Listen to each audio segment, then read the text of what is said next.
Olá, irmãos e irmãs em Cristo. Vim aqui gravar hoje mais um vídeo no meu canal revelando as profecias da Bíblia.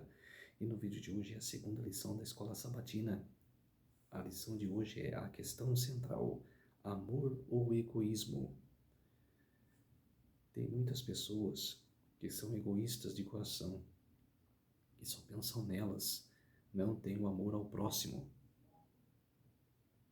que tem pessoas que amam a si mesmo. E tem pessoas que não amam nem a si mesmos. Tem pessoas que são muito vaidosas. O cara fica horas na frente do espelho, cara, vendo como é que ela tá. Cara, nenhuma roupa dá para ela. Cara, nenhuma roupa fica bonita nela. Cara, nenhum terno, nenhuma roupa fica bonito no homem. Por quê? Cara, além de vaidoso, cara, egoísmo, não pensa em ninguém, quer pensar só em si. Já o amor não. Cara, o amor, a pessoa que ela pensa no próximo, ajuda o próximo, compartilha as coisas com o próximo. Então vamos relatar tudo isso na lição de hoje. É a lição da escola sabatina, que é o grande conflito.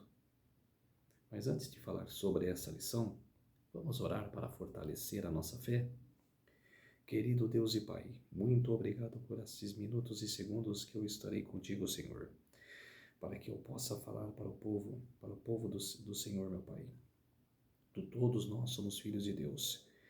E aqueles que estão longe do Senhor, meu Pai, que possam se aproximar do Senhor cada vez mais quando ouvir a Tua palavra, meu Deus. Por isso, Senhor, usa-me hoje como Teu servo no dia do Senhor. E faça, Senhor, que essas palavras que eu falar da minha boca, Senhor, faça resplandecer no coração dessas pessoas, para que elas mudam de ideia, de sair da forma errada, de sair da forma errada, querer voltar para a forma certa, de sair dessa vida errada, essa vida mundana, ir para a sua luz, Senhor, ir voltar para o primeiro amor. Por isso, meu Deus, tudo isso agradeço e peço em nome do meu Salvador, Jesus Cristo. Amém. Vamos lá, povo de Deus, irmãos e irmãs em Cristo. Vamos dar início à lição de sábado, verso para memorizar. Não tema, porque eu estou com você. Não fique com medo, porque eu sou o seu Deus. Eu lhe dou forças, sim, eu o ajudo, sim. Eu o seguro com a mão direita da minha justiça. Isaías capítulo 41, verso 10. A lição de sábado. Imagine que você é um pastor cuidando de suas cabras nas encostas do Montes das Oliveiras, com vista para Jerusalém. Você ouve as palavras de Jesus e fica surpreso com o que ele diz. Enquanto o sol poente brilha no templo dourado se reflete nas magníficas paredes de mármore. Jesus afirma: em verdade lhes digo que não ficará aqui pedra sobre pedra que não seja derrubada. Está em Mateus capítulo 24, verso 2. Os discípulos ficam confusos. O que Jesus queria dizer com essas palavras? Como elas se relacionam com o fim do mundo, sobre o qual os discípulos de Jesus perguntaram? Você ouve quanto Jesus mistura de forma magistral os eventos que levariam à destruição de Jerusalém com os que ocorriam antes de seu retorno. Na destruição de Jerusalém, observamos um prenúncio de estratégia de Satanás para enganar e destruir o povo de Deus no fim dos tempos. Estudaremos a dupla estratégia satânica para destruir o povo de Deus. E o que o diabo não consegue fazer pela perseguição, ele espera alcançar através da concessão. Deus nunca é pego de surpresa, e nos momentos mais difíceis ele preserva o seu povo. O que quer dizer essa lição de sábado? Que Jesus olhando para o templo de Herodes, ela fala: aqui não ficará pedra sobre pedra, que não será derrubada. E isso aconteceu no ano 70 de nossa era. O Império Romano, os soldados romanos vieram para destruir destruir o templo de Jerusalém. Mas não atingiu nenhum povo santo. Nenhum povo santo foi atingido. Morreram um pouquinho mais de 5.000 pessoas. Um pouco mais de 5.000 pessoas. Eu não tenho o número exato. Mas morreram muitos judeus. Mas morreram aqueles judeus que eram ímpios, que não acreditavam em Deus. Serviam a Roma. É o que vai acontecer na tribulação final. O povo de Deus não será atingido. Quem será atingido vai ser os ímpios, que aceitarem a marca da besta.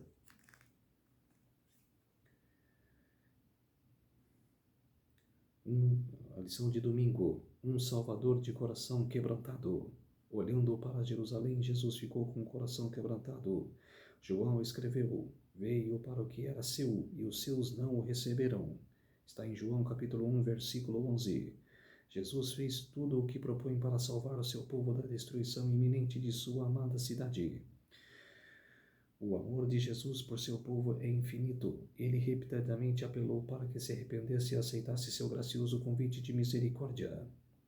O que aconteceu no passado, que acontece também nos dias de hoje. Olha que o texto diz aqui: veio para o que era seu, que era Jesus veio para o seu povo, que era para salvar o seu povo naquela época, que era para não se perder. De salvar o povo, que era para aceitar a salvação. E os seus não o receberam. O próprio povo israelita, que ela dizia sim, que era no dia da morte de Jesus: crucifica-o, crucifica-o. E os seus não receberam. É o que acontece nos dias de hoje. Bíblia, que era espalhado. Bíblia espalhada para todo mundo ler. Só não lê quem não quer. Conhecimento, que está na Bíblia, que a Bíblia interpreta a Bíblia. Mas tem pessoas que não querem. Tem pessoas que não pegam a Bíblia para ler, para estudar. Não quer saber de Deus. Quando se perceber, quando se derem conta, será tarde demais. A pergunta número 1. Qual foi a atitude de Jesus para com seu povo? E a resposta deste, a sua graça. O que isso revela sobre Deus? É muito difícil entender a destruição de Jerusalém à luz do amor de Deus. Milhares de pessoas morreram quando o general Tito liderou um exército contra a cidade. Jerusalém foi devastada. Homens, mulheres e crianças foram mortos. Onde estava Deus enquanto seu povo sofria? A resposta é clara: seu coração estava partido. Durante séculos ele estendeu a mão ao povo. Devido à rebelião, perderam a proteção do Senhor. Deus nem sempre intervém para limitar os resultados das escolhas de seu povo.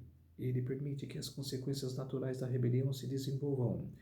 Deus não causou a matança de crianças inocentes. A morte dos inocentes foi um ato de Satanás, não de Deus. Satanás se deleita na guerra, pois ela desperta os piores dos sentimentos humanos. Ao longo do tempo tem sido seu propósito enganar e destruir e depois culpar a Deus. Quer dizer, ele está culpando a Deus desde a criação, antes da criação, lá no céu, quando ele desviou o seu coração, que era para a rebeldia, que era para o egoísmo, e rebelou uma batalha contra o exército de Deus, que ele arrastou a terça parte dos anjos com ele. E quando fala que Jesus, que Jesus chorava, que Deus chorava, vendo o seu povo morto, é porque ele não tem prazer na morte dos ímpios. Mesmo aquela pessoa o negando, aquela pessoa que não quer nem saber de Deus, ele o ama da mesma forma. A única diferença é que se você não aceitar no último ato a salvação, Deus não pode fazer nada. Você escolheu o seu destino, que é para a morte eterna. Mas enquanto ainda não se decidir, Ele ainda te ama. Ele um dia espera que você procure a Ele. Que você volte ao primeiro amor. E eu vou falar mais uma vez. Ele não tem prazer na morte do ímpio.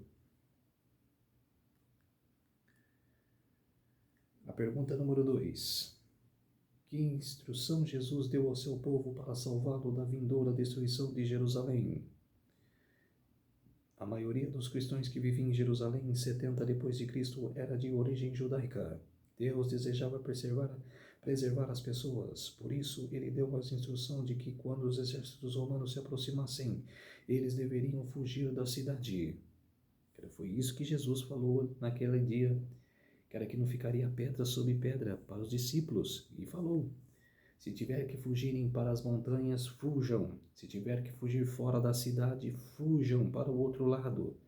Para o lado que você quiser, mas fuja.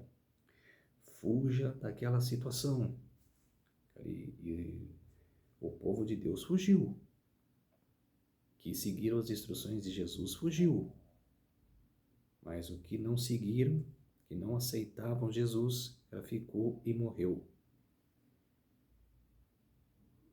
A pergunta do rodapé. Reflita sobre a seguinte afirmação: não julgamos o caráter de Deus pelos eventos que vemos ao redor. Em vez disso, filtramos os eventos através do prisma de seu caráter amoroso, revelado na Bíblia.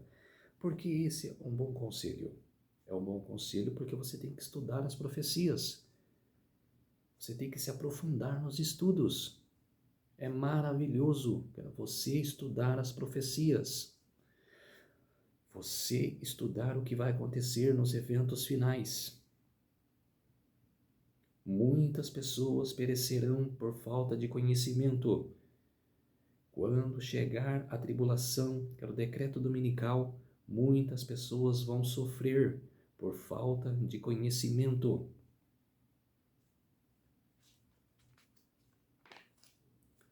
A lição de segunda-feira: cristãos providencialmente preservados. A graça e a providência de Deus são reveladas nos eventos que levaram à destruição de Jerusalém. Sestio Galo e os exércitos romanos cercaram a cidade. Em um movimento inesperado, quando seu ataque parecia iminente, eles se retiraram. Os exércitos judeus os perseguiram e obtiveram uma grande vitória. Com a fuga dos romanos, os cristãos de Jerusalém fugiram para Pela, na Pérea, além do Jordão. O sinal prometido fora dado aos cristãos que aguardavam agora, todos tiveram oportunidade para obedecer ao aviso do Salvador. Os acontecimentos foram encaminhados de tal maneira que nem os judeus nem romanos impediram a fuga dos cristãos. Isso foi escrito por Ellen G. White, a serva do Senhor, no Grande Conflito, na página 23. Quer dizer, quando eles vieram pela primeira vez para destruir o templo em Jerusalém, veio uma notícia que um outro exército romano, que era inimigo deles, porque tinha muita batalha, era entre o exército romano, era um reino dividido, era muita inveja. Era por isso que na estátua eram as pernas de ferro, tinha muita inveja, tinha muita destruição, de exércitos, um batalhando contra o outro, um destruindo o rei do outro. Tinha muita vingança, tinha muita falsidade. E nisso ajudou os cristãos fugirem, naquele momento. Aqueles que acreditavam em Deus. Porque se não houvessem essa batalha, que era de inimigos do próprio reino, os cristãos iriam morrer. Mas a promessa de Deus nunca falha. Os que guardam os mandamentos, os que estão em comunhão com Deus, os que aceitaram Jesus em todo o seu corpo, de coração e alma, não perecerá. Isso aconteceu no ano 70 e isso vai voltar a acontecer agora na tribulação. Você que aceitar o selo de Deus, a última pregação, cara, dos 144 mil, o povo da primícia. Se você aceitar a Deus na última pregação, da última seara, cara, na última chuva seródia, na última conversão, você será salvo. Você não vai perecer. Você não será atingido pelas trombetas. Você não será atingido pelas pragas. Você vai ser guardado. Foi o que aconteceu com o povo em 70, com o povo cristão. Fugiram, conseguiram fugir. O texto está falando aqui que nem o povo judaico, cara, e nem os romanos conseguiram evitar a fuga dos cristãos. Que maravilha, que fantástico! A pergunta número 3. O que a Bíblia diz sobre o cuidado de Deus?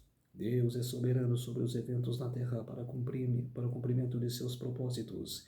Embora às vezes ele altere seus planos com base em nossas escolhas, seu plano final se cumprirá. Os fiéis enfrentarão dificuldades e até a morte pela causa de Cristo. Porém, nos momentos mais difíceis, Deus sustentará e perseverará a sua igreja. A pergunta número 4. Até que ponto vai a batalha contra o mal? Deus permite que alguns sofram e até morram como mártires pela causa de Cristo. Este fato contradiz a ideia da proteção de Deus. Está falando a pergunta aqui. Esse fato contradiz a ideia da proteção de Deus?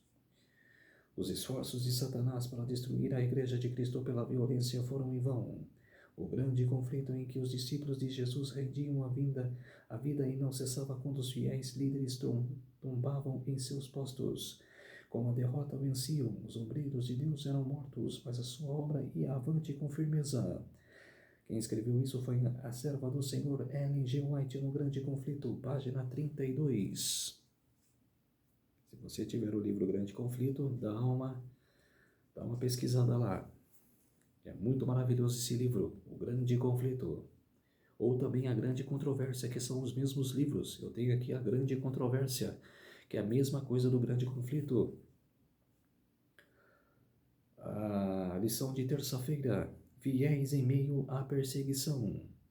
Apesar da perseguição, a igreja cristã cresceu rapidamente. Fiéis proclamaram a palavra com poder. Vidas foram transformadas e dezenas de milhares se converteram. A pergunta número 5. Quais foram os desafios que a igreja do Novo Testamento enfrentou e como ocorreu o seu crescimento? Os discípulos enfrentaram ameaças. Vamos ler Atos, capítulo 4, verso 17.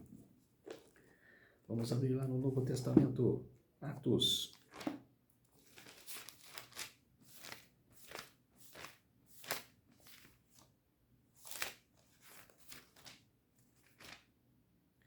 Atos, capítulo 4, 17. Mas para que não haja maior divulgação entre o povo, ameaçando-los para não mais falarem neste nome a quem quer que seja. Quer dizer, os judeus, que estavam perseguindo, não queriam que eles falassem mais no nome de Deus. Eles não queriam mais que eles pregassem a palavra. Os discípulos enfrentaram ameaças, prisão. Atos capítulo 5, versículo 17 a 18. Levantando-se, porém, o sumo sacerdote e todos os que estavam com ele, isto é, a seita dos saduceus, tomaram-se de inveja, prenderam os apóstolos e recolheram à prisão pública. Quer dizer, os líderes, os sacerdotes, o sinédrio, prenderam os apóstolos, eram os discípulos de Jesus, que era Pedro e Paulo, que foram presos. Os discípulos enfrentaram uma ameaça, prisão, perseguição e morte. Quer dizer, vamos lá, agora para 8, Atos capítulo 8, versículo 1. Abre lá em Atos capítulo 8, versículo 1. A primeira perseguição à igreja. Naquele dia levantou-se grande perseguição contra a igreja em Jerusalém, e todos, exceto os apóstolos, foram dispersos pelas regiões da Judéia e Samaria. Quer dizer, olha o que esse texto fala. Naquele dia levantou-se grande perseguição contra a igreja em Jerusalém, e todos, exceto os apóstolos. Só os apóstolos foram preservados nessa perseguição.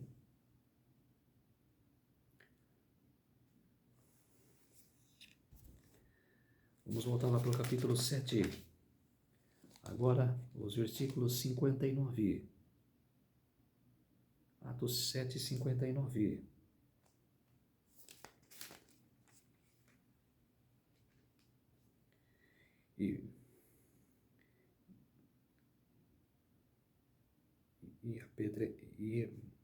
E apedrejavam Estevão, que invocava e dizia: Senhor Jesus, recebe o meu espírito.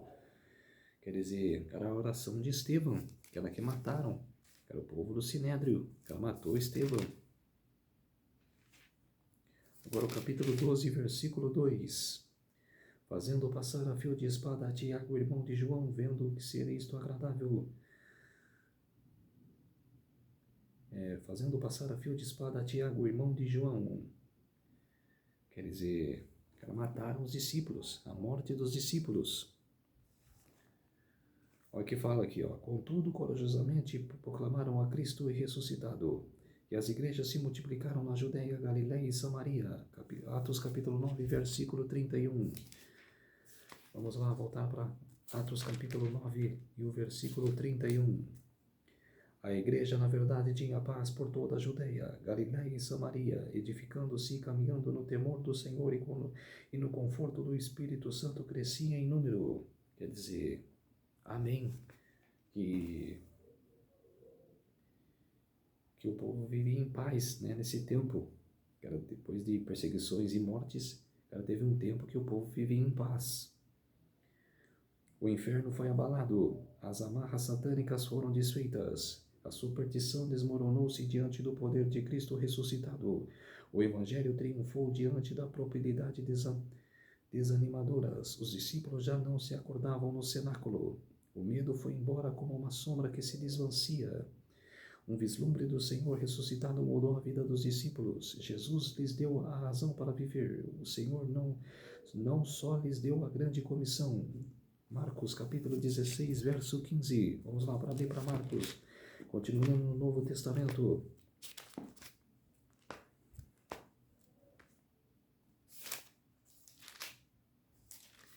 Marcos capítulo 16 e o verso 15.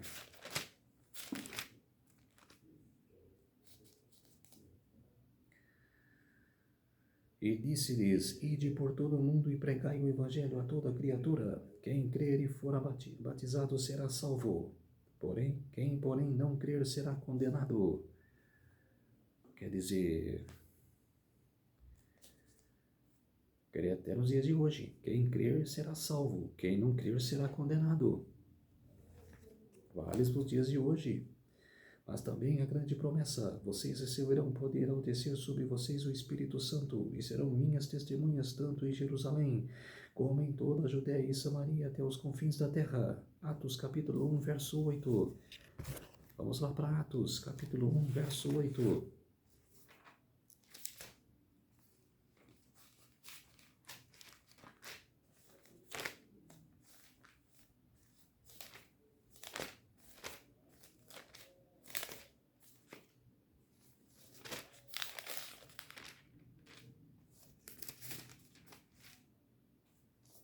Atos capítulo 1, verso 8.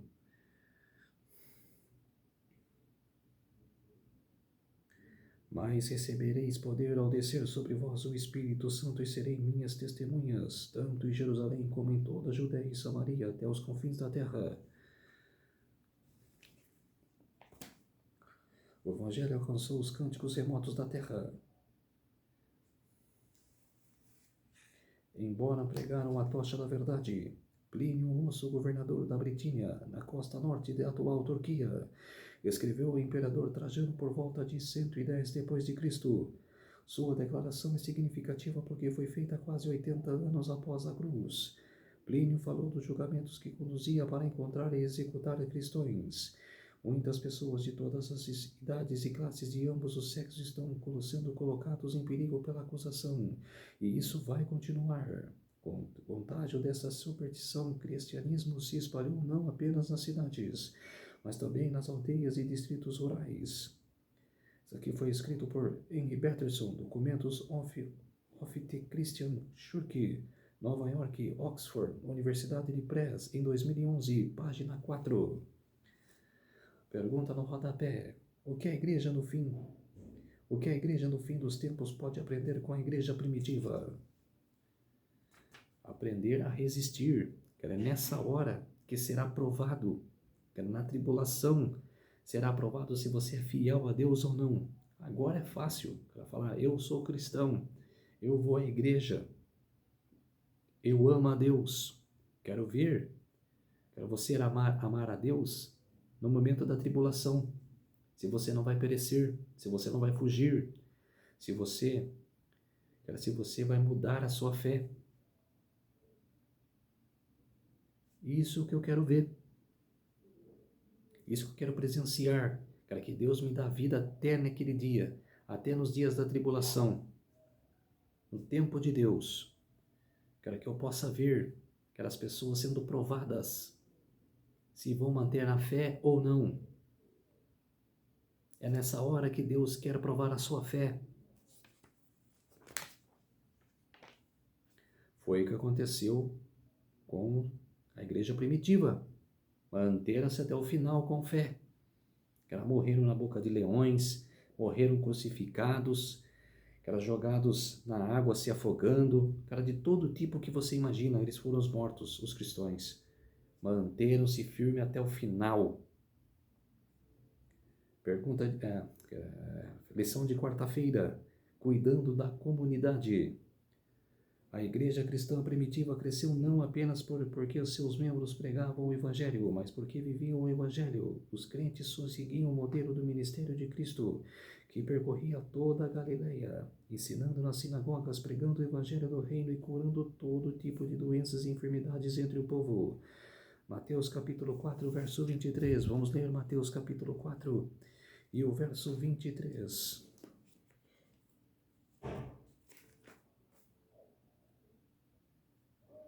Percorria Jesus de toda a Galileia, ensinando nas sinagogas, pregando o evangelho do reino e curando toda sorte de doenças e enfermidades entre o povo. Quer dizer, que aqui Jesus curava todo mundo. Jesus se importava profundamente com as pessoas e a igreja do Novo Testamento também se importava. Foi esse amor altruísta, o compromisso de satisfazer as necessidades humanas e a pregação das boas novas do Evangelho no poder do Espírito Santo, que causou tanto impacto no mundo nos primeiros séculos. A pergunta número 6. Que princípios aprendemos sobre o cristianismo autêntico em diferentes situações relatadas em Atos? A Igreja de Cristo era o seu corpo na terra, e ela também, nesses primeiros séculos, expressou o amor sacrificial e a preocupação de Jesus pela humanidade ferida e quebrantada. E esses crentes eram exemplos vivos da compaixão do Senhor. No grande conflito que assola o universo, o diabo quer desfigurar a imagem de Deus na humanidade. O propósito do Evangelho é restaurar a imagem de Deus no ser humano. Essa restauração inclui cura física, mental, emocional e espiritual. Em João, capítulo 10, verso 10, Jesus revelou seu plano para nós. O ladrão vem somente para roubar, matar e destruir, e eu vim para que tenham vida e tenham em abundância. Ele anseia que sejamos fisicamente saudáveis, mentalmente atrativos e emocionalmente estáveis e espiritualmente íntegros. Isso é especialmente verdadeiro à luz do seu retorno prometido.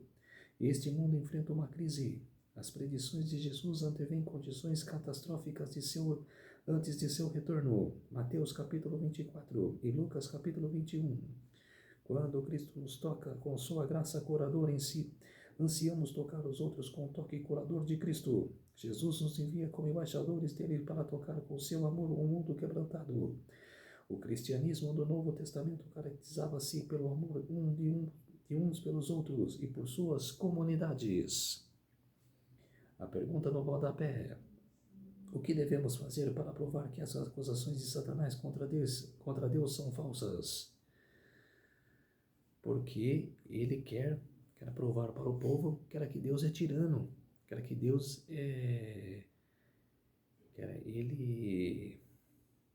ele pratica justiça, ele mata a todos, ele não é assim, ele está erradíssimo, as pessoas que pensam nisso também, eles estão erradas. Deus é amor, Deus quer a nossa salvação. Ele vai provar a sua tirania, nas 7 pragas, contra o povo ímpio. Ele irá fazer justiça mesmo contra o povo santo. Contra o povo santo não, contra o povo ímpio.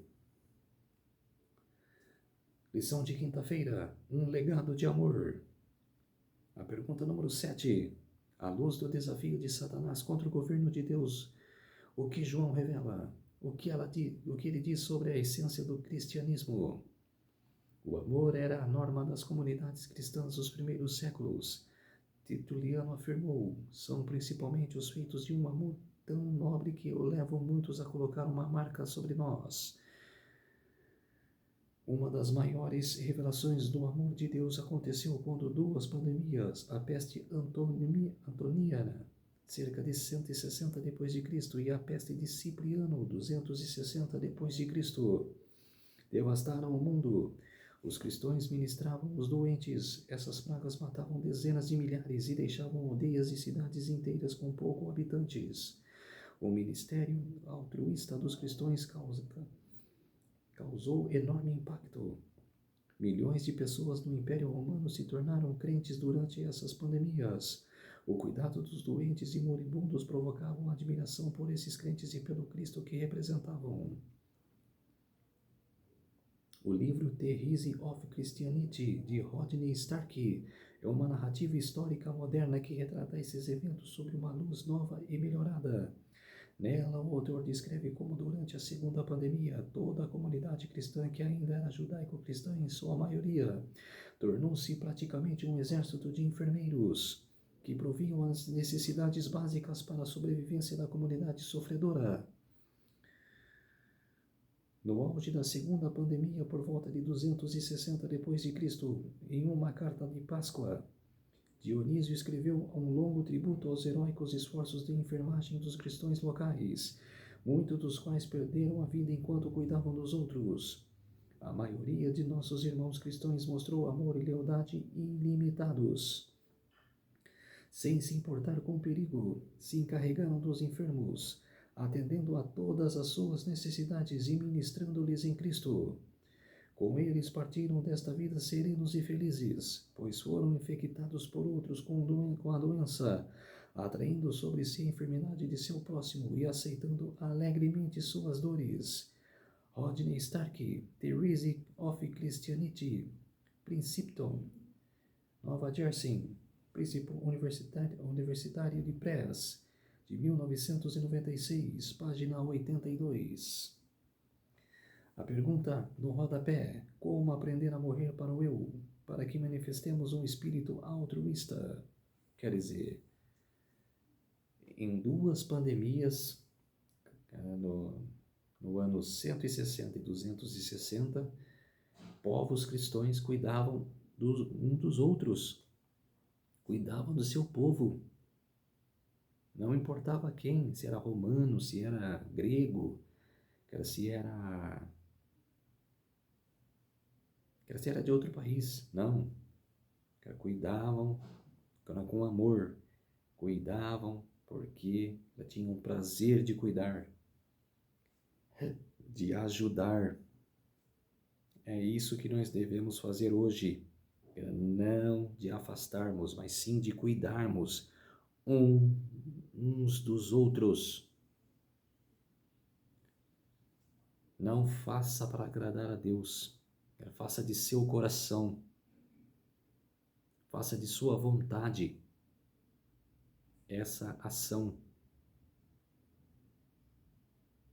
que Deus agradará de sua atitude. A lição de sexta-feira, estudo adicional. Os esforços de Satanás para destruir a Igreja de Cristo pela violência foram em vão.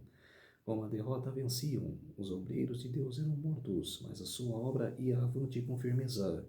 O Evangelho continuava a se espalhar e o número de seus conversos a aumentar. Penetrou em regiões que eram inacessíveis, mesmo aos exércitos romanos. Discutindo com os governadores pagãos que estavam impulsionando a perseguição, um cristão afirmou: "Vocês podem nos matar, torturar e condenar. Sua injustiça é prova de que somos inocentes. De nada vale a crueldade de vocês.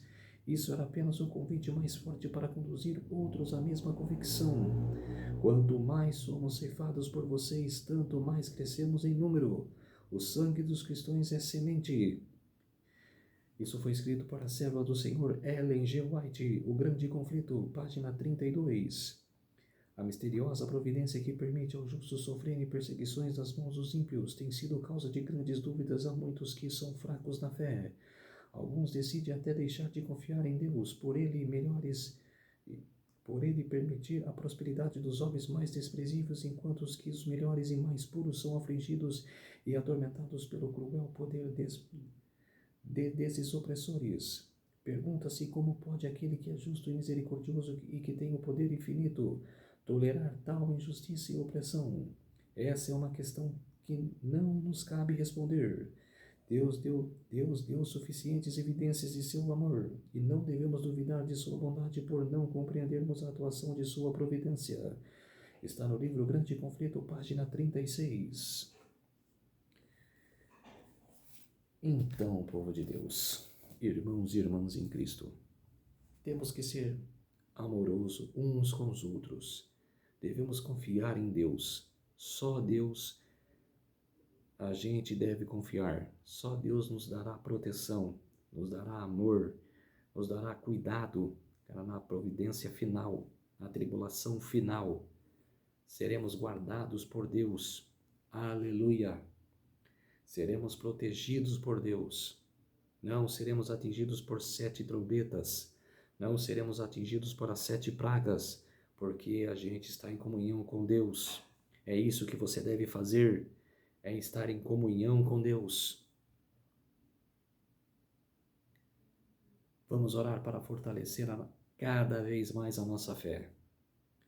Querido Deus e Pai, muito obrigado por esses minutos e segundos que o Senhor esteve comigo, que o Senhor me fez de teu servo, Senhor, para acordar o povo de Deus, para acordar o povo cristão, que está dormindo para a mentira, que está dormindo para a escuridão, que está em trevas, precisa voltar para a luz, precisa voltar ao primeiro amor, precisa aceitar Jesus em seus corações, precisa acreditar mais em Deus, precisa estar em comunhão com o Senhor, meu Pai. E por isso, meu Deus, quero que elas possam assistir esse vídeo e que possam aprender mais sobre a Tua Palavra, que precisem colocar em seus corações esse alerta que eu estou dando para eles, Senhor. Por isso, meu Deus, agradeço e oro em nome de Jesus. Amém. Então, irmãos e irmãs em Cristo, vamos acordar para a verdade, fugir da mentira, fugir da escuridão. Está na hora, povo de Deus, que estarmos em alerta. Daqui a pouco o decreto dominical está batendo em nossa porta e devemos estar preparados para ela, para a provação. Vai começar o tempo de provação e nós devemos estar preparados.